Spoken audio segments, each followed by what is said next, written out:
Now that we know how to calculate the asset and liability and amortize them for both the finance and operating lease, let's take a look at the income statement.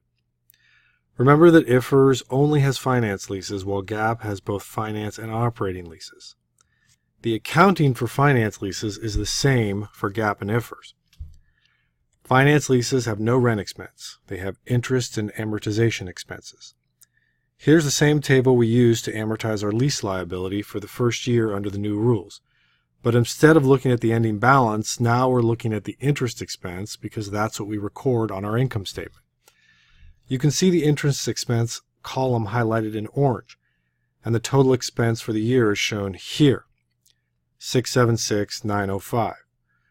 Now let's jump back to our summary and we can see that number here, $676,905. You can see that interest expense doesn't show up in the previous 2 years, and that's because this was an operating lease under the old rules, so it had straight-line rent expense. It's now a finance lease under the new rules. Here's the table showing our asset amortization for a finance lease. But instead of looking at the ending balance, now we're looking at the amortization expense because that's what we're going to record on the income statement.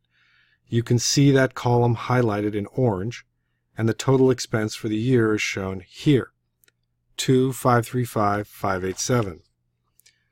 Now let's jump back to our summary and we can see that number here, which is the same every year because amortization done on a straight line because it is done on a straight line basis. Now let's look at the expense recorded for an operating lease. For that, the rent is simply straight lined. Here's the calculation for our lease example. The columns represent our monthly rent payment in each year, which is then totaled and averaged. It's a simple calculation. However, don't forget to deduct the TI allowance. If you look at the totals in the bottom right, you can see that here we had a $2.5 million TI allowance, so I've deducted that from our rent total to get the net total. The net total is then divided by the number of periods, which is the number of months in our lease, 84. The annual straight-line rent expense is shown here. And if we jump back to our operating lease summary, you can see that number here, which is the same rent expense in every year.